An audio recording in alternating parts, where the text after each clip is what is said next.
تاریخ لیکي چې د افغانستان په خاوره باندې یو ملعون راپاسېد او د نبوت دعوه یې وکړله او دا اعلان یې وکړو چې زه نعوذ بالله د زمانې د وخت پیغمبر یم او په ما باندې د ټول افغانان پښتانه ایمان راوړي. دی خبر نه و چې زه دا اعلان کوم نو دا زه په افغانستان کې او بیا د پښتنو ترمنځ زه یم او دا اعلان کوم، خو ده ته دا پته نه و چې پښتانه د رسول الله صلی الله علیه وسلم په عزت او ناموس باندې سر ورکولو ته تیار دي او یوازې سر ورکولو ته تیار نه، سر اغستلو ته هم تیار دي. لہذا ده چې دا اعلان وکړو نو د افغانستان دغه کلي چې څومره خلکو دا ټول راغونډ شو، دته راغله سړی ډېر خوشحاله او ډېر په ګڼ تعداد کې خلک راغله. ده ویل چې بس ملګري مې زیات شو. نو دغې خلکو مطالبه ته وکړه چې ته داسې کار وکړه، دا خلک او دا عوام ډېر په اوچته سطح باندې را روان دي او ډېر مضبوط لښکر را روان دی او ډېر خلک را روان دي ستا اعلان اورېدو، ستا چې کوم ترتیب دی د هغې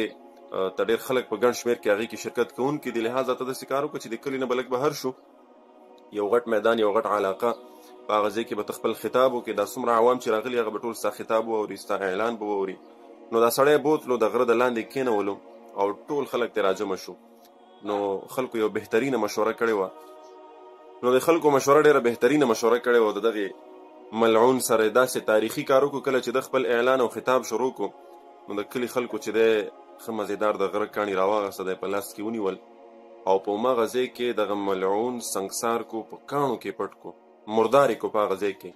نو تاریخ لیکي چې د هغې نه واله تر نن تاریخه پورې په افغانستان کې بیا چا دا جرت ونه کو چې هغه راپاڅېږي او د نبي کریم صلی الله علیه وسلم ګستاخي وکړي. د نبوت دعوه خو ډېره غټه خبره ده. نو لهذا پښتانه الحمدلله په دغه څیز کې د تاریخ نه د شروع نه په دین او په اسلام او په ناموس باندې ډېر کلک را روان دي. او د هارون الرشید باچا زمانه وه، هغه د امام مالک رحمه الله نه تپوس کوي چې حضرت چې کله په یو ځای کې د رسول الله صلی الله علیه وسلم په شان کې ګستاخي وشي نو مسلمانانو ته څه کول پکار دي؟ امام مالک رحمه الله ورته فرمایي چې مسلمانانو ته پکار دی چې د دغې ملعون سر قلم کې او د دې بدله واغستلی شي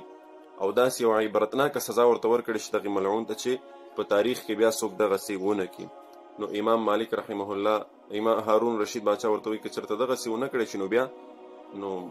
امام مالک رحمه الله ورته تاریخي جمله وایي چې بیا مسلمانانو ته زندگی یعنی ژوند تېرول نه دي پکار، مسلمانانو ته نه دي پکار چې بیا په مخ د ځمکه باندې هغې ژوندي پاتې شي. لهذا الله جل شانه دې موږ ته په ناموس رسالت صلی الله علیه وسلم باندې د سر قربان کولو او آنلاین قرآن او دینی علوم زده کول غواړئ او یا خپلو بچیانو کشرانو ته په خپل کور کې په خپله نګرانۍ کې آنلاین د قرآن حفظ، ناظره، تجوید، قاعده، مسنون دعاګانې، د اودس، د غسل مسایل، څومره چې دیني مسایل دي دا ور زده کول غواړئ نو هم نن زموږ په دې بیت العتیق آنلاین قرآن اکیډمۍ کې ایډمیشن وکړئ، داخله وکړئ. تاسو که د دنیا په هر ګوټ کې په هر ځای کې هم نن زموږ په دې اکیډمۍ کې داخله وکړئ، انشاءالله العظیم په احسنه طریقه سره په بهتره طریقې سره به ستاسو کشرانو ته تاسو ته دیني زده کړې درکول کېږي.